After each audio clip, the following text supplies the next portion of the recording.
Responsabilízate. O valor dunha empresa. Benvidas e benvidos ao programa de podcast Responsabilízate, unha iniciativa da Xunta de Galicia que ten por obxectivo principal promover a sostenibilidade empresarial e os criterios ambientais, sociais e de bo goberno (ASG) entre as empresas galegas. No programa de hoxe falaremos da importancia da ética empresarial e as medidas que toman as empresas para salvagardala. Que é a ética empresarial segundo a Rúa? Pues entiendo que la ética empresarial se refiere a las empresas responsables.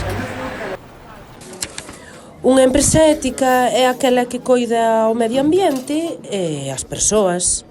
Nunca escoitar ese término. Ética empresarial é ter valores basados en principios éticos.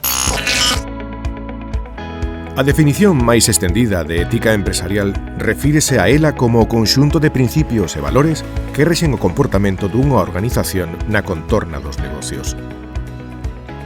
Esta supón a aplicación de normas éticas nas decisións e nas prácticas da empresa, considerando o impacto que estas teñen no cadro de persoal, clientes, provedores, accionistas, a comunidade en xeral e o medio ambiente. Busca garantir que as empresas operen de maneira xusta, responsable e transparente, promovendo o respecto aos dereitos humanos, a integridade, a honestidade e a equidade en todas as súas operacións. Este enfoque ético non só se refire ao cumprimento normativo, senón que vai máis aló e defende a contribución da empresa ao benestar da sociedade, especialmente a máis próxima. As empresas que practican a ética empresarial tenden a xerar confianza, mellorar a súa reputación e fomentar relacións sostibles ao longo prazo con todas as partes interesadas, ademais de minimizar riscos reputacionais e legais. A ética empresarial cobra especial relevancia non só para os clientes directos dunha compañía, senón para outros públicos como poden ser potenciais colaboradores, futuros traballadores e traballadoras, administracións, entre outros. O ámbito dos negocios demanda e facilita a relación coas compañías aliñadas con principios positivos e afíns aos valores universais, o respeto polo medio ambiente e a sociedade. Cales son os principios polos que se rexen as empresas con ética empresarial e cales son as súas características principais? Pois convidamos a este espazo a Daniel Domínguez de Valora Consultores para que nos axude a coñecer máis detalles ao respecto. Daniel Domínguez, benvido. Hola, moi bons días. Cando falamos de ética empresarial, a que nos estamos a referir exactamente? Pois a veces podemos falar e pensar que a ética é, pois traballar no día a día nunha empresa con valores que respeten aos nosos semellantes, ao noso entorno en todas as nosas relacións. No, ese podería ser un resumen con valores que orienten as decisións e accións dunha organización co obxectivo último de promover o benestar e garantizar que nas nosas operacións non se fai un dano ao entorno nin ás persoas e non, moi importante, considerando que non abarca só as operacións propias dunha empresa, non, senón tamén a súa iteración ca contorna, con clientes, con provedores, con empregados, considerando sempre, pois, a hora de tomar unha decisión, que impacto pode ter esta pois nas persoas ou nos grupos de interese que nos rodean. Cales son os principios básicos polos que guía unha empresa ética? Pois aquí non hai dúas empresas iguais nunca porque o modelo de negocio e hacia a nosa propia actividade definen tamén onde debemos de poñer o foco a hora de garantir unha ética empresarial, pero como elementos comuns sí que podemos destacar, non? Como base, como inicio, pois contar coas ferramentas que garanticen o cumprimento normativo. Pode parecer unha obviedade, pero nun contexto moi regulado en moitos aspectos, incluídos, por suposto, os que teñen que ver coa sustentabilidade, pois contar coas ferramentas que garanticen este cumprimento en todas as nosas operacións. Por outra parte, operar con transparencia, con unha comunicación aberta e clara, tanto internamente como cara ao exterior, como externamente. traballar con xustiza na relación cos empleados, cos clientes, cos proveedores, cos socios, con aliados, por suposto, de forma equitativa, tamén evitando sen ningún tipo de discriminación, con respeto e, por último, aplicando esos principios de sustentabilidade máis orientados ao impacto dunha actividade na comunidade que garanticen que as decisións que tomamos aseguren pois, o benestar, un impacto positivo ou un menor impacto negativo na sociedade e no medio ambiente. Quen marca a ética dunha empresa? Quen marca esas directrices éticas? Pois aquí é un aspecto fundamental que as directrices éticas partan dos órganos de goberno da empresa, en primeiro lugar, non? Dos consellos de administración son os órganos que, en primeiro lugar, teñen esa responsabilidade non de trasladar a organización cales son os principios e valores de comportamento no día a día, co cal fundamental que o mandato sexa do Consello de Administración. En segundo lugar, será así a alta dirección e os directivos os que deberán de definir, aterrizar, levar a cabo e garantir que, en primeiro lugar, as súas decisións se toman de acordo a estes principios e, en segundo lugar, que os equipos os coñecen e contan coas ferramentas a disposición, non, para poder operar de acordo a eles. Pero o primeiro paso, sen dúbida, o teñen que dar os consellos de administración. Como público externo dunha compañía con interese en iniciar algún tipo de colaboración ou relación con unha empresa, que indicadores deberían amosarnos se unha empresa é ou non ética? En que debemos fixarnos como público externo? Pois, como un externo que non coñece a vida interna dunha empresa, o primeiro indicador onde debemos de fixarnos é na transparencia, non? A transparencia, sen dúbida, o contar con información sobre as políticas, as operacións, as prácticas, os compromisos, os obxectivos dunha empresa, as ferramentas que pon a disposición, non, pois dos grupos de interese, é o primeiro indicador e o máis sinxelo a hora de evaluar unha compañía dende fora, non? Unha empresa que teña estas ferramentas, estes compromisos públicos a disposición e, ademais, rinda contas sobre os seus impactos, sobre como estes procedementos se implementan e teñen éxito ou non, pois será reflexo, non? Contar con esta información será reflexo dunha compañía que está comprometida cun funcionamento ético e responsable. E para unha empresa, que ventaxes ten ser unha empresa con ética empresarial, unha empresa ética? Para min, a principal ventaxe é o fortalecemento da xestión de riscos dunha compañía, non?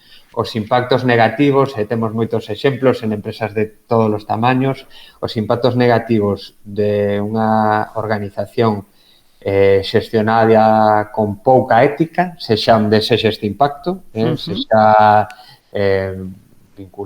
con casos vinculados á corrupción ou con casos vinculados a malas praxis ambientais, pois supoñen unos impactos negativos que en ocasións han levado pois a modelos de negocio a caer, non? Co cal, a primeira vantaxe é xestionar adecuadamente os riscos e poder contar con ferramentas que preveñan a situación destes riscos. En segundo lugar, e xa pensando máis en positivo, pois, por suposto, o impacto positivo na reputación e na imaxe da empresa, que quizáis pode percibirse como un intangible, pero, pois, cando pensamos en que un cliente, un gran cliente, por exemplo, nos pida pasar por un proceso de homologación, pois sabemos que o garantizar que a nosa práctica é unha práctica ética, que contamos coas ferramentas para garantizalo e para garantizalo ademais en toda a cadea de valor, pois nos axudará, nos posicionará non só en ocasións para que nos prefira de cara a contratarnos, senón incluso en algunhas ocasións para pasar o corte de estar homologados ou non. Co cal, riscos, prevención de riscos, posicionamento, por suposto, por reputación e por criterios de selección dos clientes. Neste último caso, especialmente cando falamos de clientes empresa, non? Este é un requisito fundamental. Daniel Domínguez, de Valora Consultores, moitas gracias por acompañarnos. Moitas gracias, un placer. Un exemplo de empresa ética é Inforhouse, con máis de 30 anos de experiencia en solucións tecnolóxicas de vanguarda, cun enfoque centrado no desenvolvemento de software e consultoría de tecnoloxía da información. Dende a súa fundación, Inforhouse puxo aos seus traballadores e traballadoras no centro, recoñecendo que o talento humano é o seu principal activo. A empresa fomenta un ambiente de traballo colaborativo, dinámico e respetuoso, onde a innovación e o crecemento profesional son prioritarios. Tanto é así que conta cun plan para facilitar a conciliación do seu equipo, achegando a flexibilidade laboral e o teletraballo, entre outras opcións.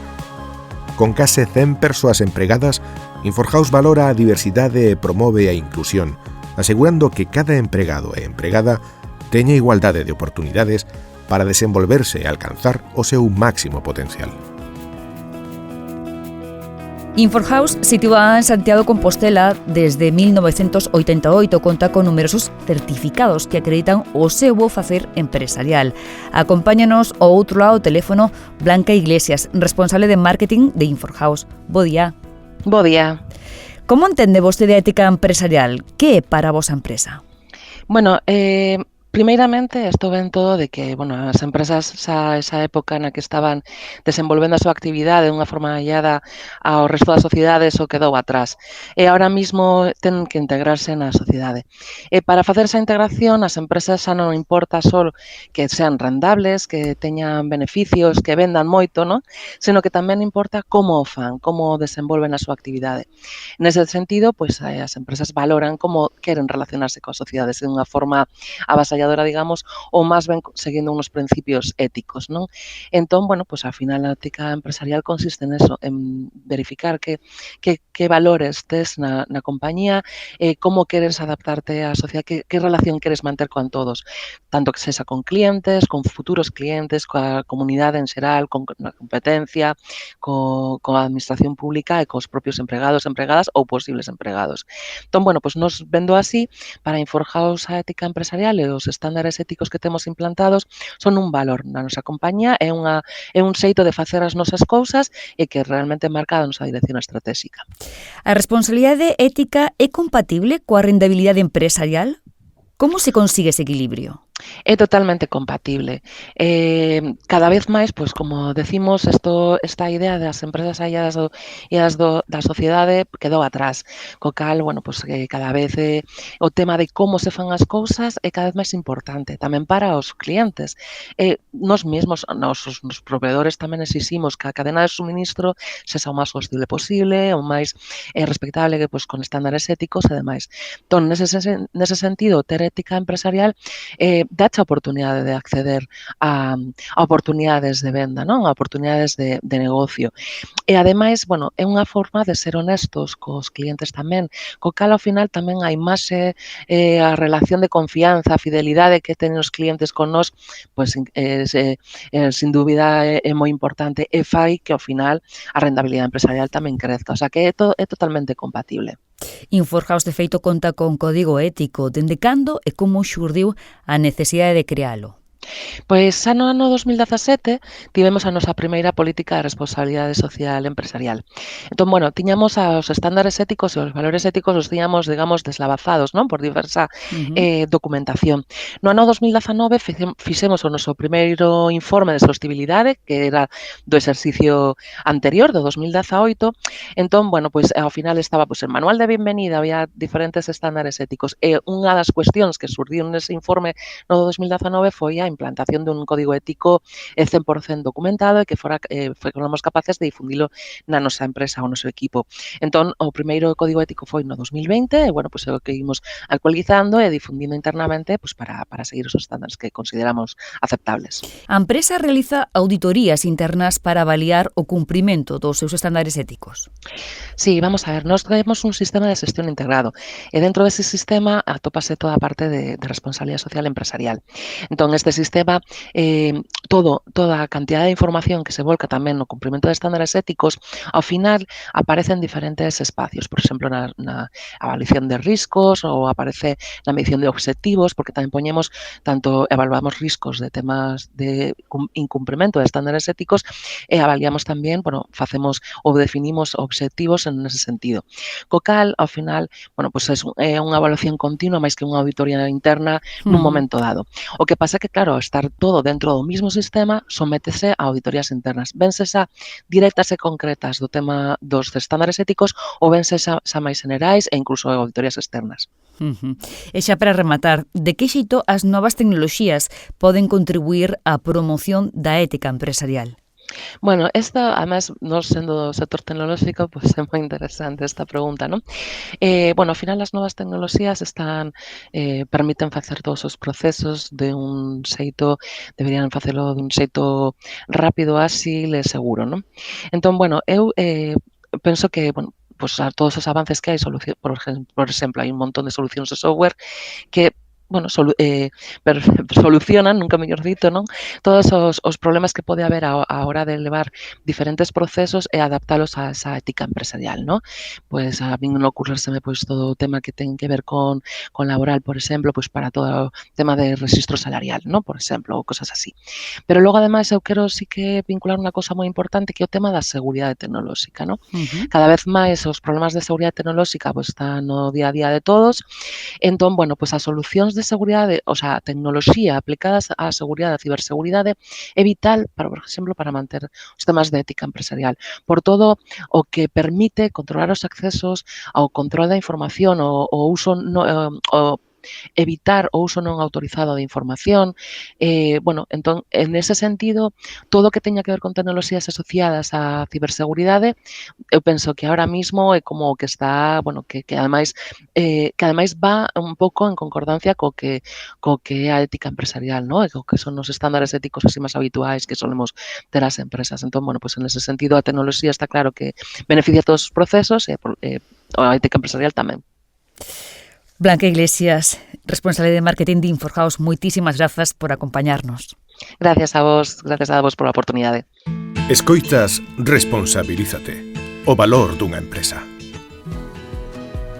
A ética empresarial cobra especial relevancia en empresas globais que operan en diferentes países e deben ter en conta as realidades locais. Caleido Ideas and Logistics é unha empresa global con capacidade para ofrecer servizos logísticos multidisciplinares en todo o mundo, xa sexan específicos ou integrais. Opera en todos os continentes contando con oficinas en España, Portugal, Brasil, China e Sudáfrica. Con 40 anos de experiencia no sector, Caleido destácase polo seu firme compromiso coa ética empresarial e a responsabilidade social.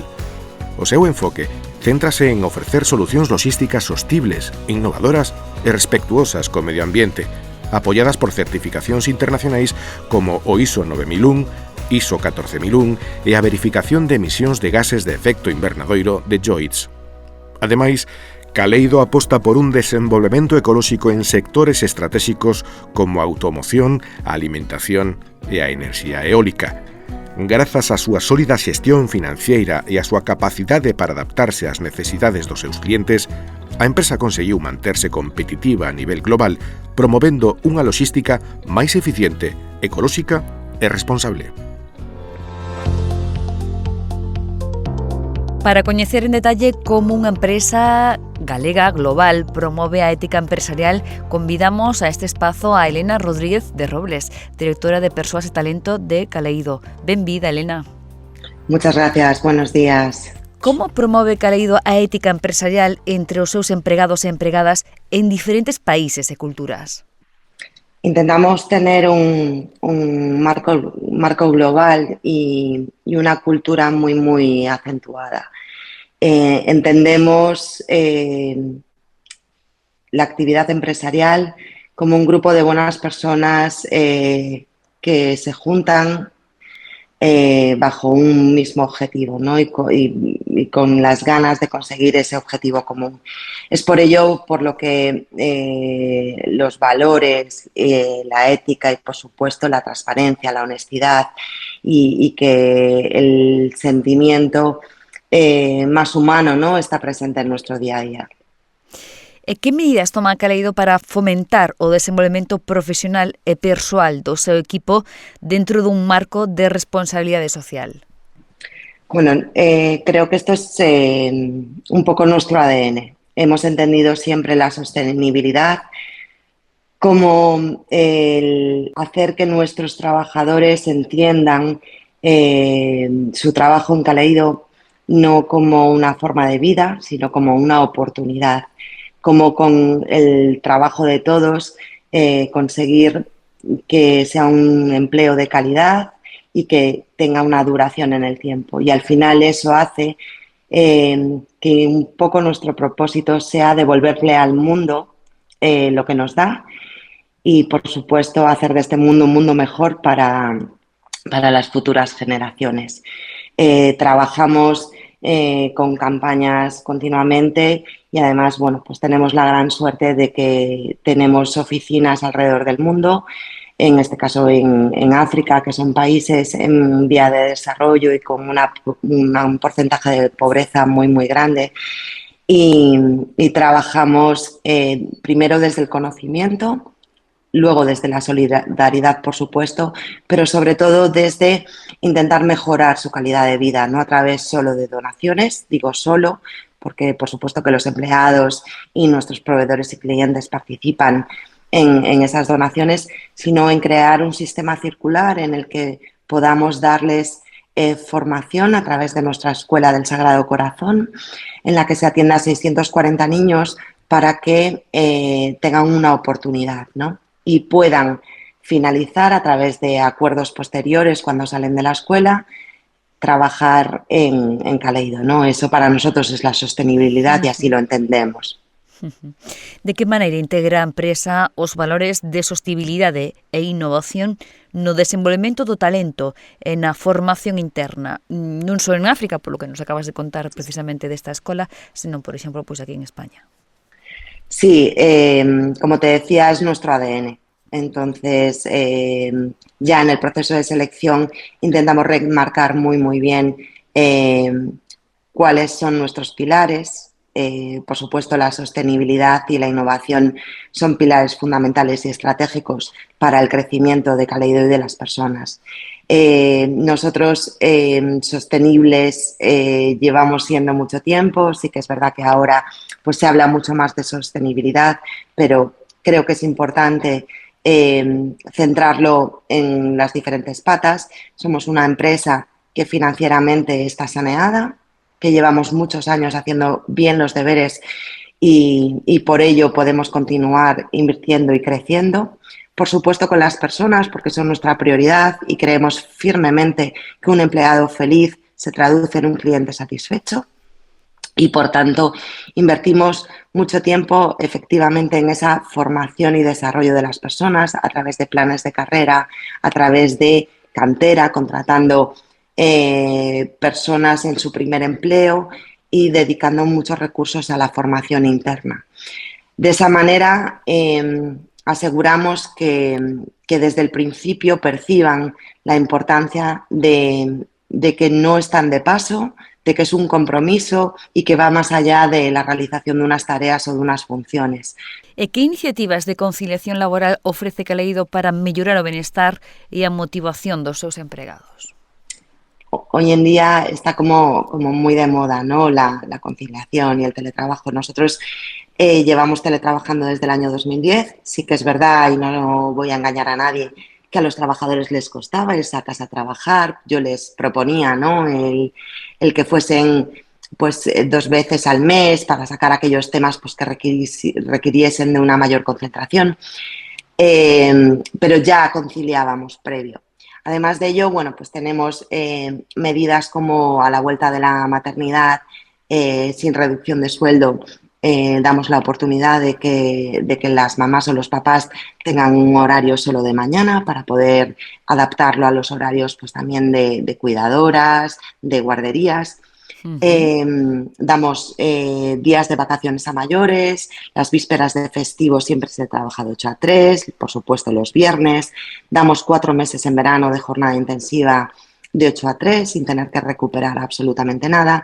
Y luego damos flexibilidad horaria. Nosotros tenemos un horario de oficina que abarca una entrada entre las 8 y las 9:30 de la mañana, que creemos que es un horario para adaptar pues el que tenga niños o el que tenga animales, ¿no? Hoy en día nos adaptamos a todas las necesidades que puedan tener y depende de la hora que entres, pues sales. Además tenemos ahora una inauguración de un comedor mucho más adaptado para que la gente, bueno, pues pueda ahorrar, ¿no? En aquellos que hacen desplazamiento puedan comer aquí de una forma más cómoda. E intentamos ir añadiendo medidas de flexibilidad cada año, ¿vale? A veces se nos acaban las ideas, pero siempre tengo al equipo de People and Talent dándole vueltas de cómo flexibilizar. El día del cumpleaños, bueno, intentamos hacer cositas. Y luego, por supuesto, pues todos los permisos que establece el convenio o el Estatuto de los Trabajadores, ampliarlo. Pues si el convenio dice que son 5 días, nosotros damos 10, ampliamos las bajas. Bueno, intentamos complementar todas las bajas de IT al 100% para que el trabajador que esté malito, pues lógicamente no lo sufra, ¿no? Y más ahora, tal y como están el precio de las cosas, pues se agradece, ¿no? Que por estar malito no tengas que reducir tu poder adquisitivo. Elena Rodríguez, imagino que con estas medidas de conciliación tedes un alta porcentaxe de fidelización dos vosos empregados e empregadas, me imagino. Sí, la verdad que tenemos una gran suerte y el compromiso es muy alto. Tenemos un índice de rotación muy, muy, muy bajito. A veces vinculado pues a decisiones pues de pareja y demás, pero no a un malestar. Creemos firmemente en lo que te decía antes, que un trabajador feliz, satisfecho y que venga contento a trabajar a nivel empresa nos va a traer muchas alegrías. Como aborda, ademais, Caleido, a diversidade e a inclusión no ámbito laboral, especialmente en mercados tan diversos como nos que opera? Pues está claro que el mundo es global, está claro que ahora mismo no debe haber barreras. Nuestro lema o nuestros lemas, ¿no?, es precisamente ese de que movemos montañas, no hay barreras, estamos allí donde el cliente nos necesite. Y eso nos ha hecho crecer de una manera muy diversa, ¿no?, y heterogénea. Tenemos equipos de toda índole y eso nos enriquece muchísimo a la hora de entender las diferentes culturas, a la hora de comportarnos en los países en donde vamos de la manera correcta, entenderles, ayudarles y que ellos nos ayuden a nosotros también, ¿no? Elena Rodríguez de Robles, directora de Persoas e Talento de Caleido, moitísimas grazas por acompañarnos hoxe. Muchas gracias a vosotros por contar con nosotros. Rematamos un novo podcast Responsabilízate da Xunta de Galicia e se queres coñecer máis sobre a sostibilidade empresarial e os criterios ASG, síguenos no seguinte programa. Moitas grazas por estar aí.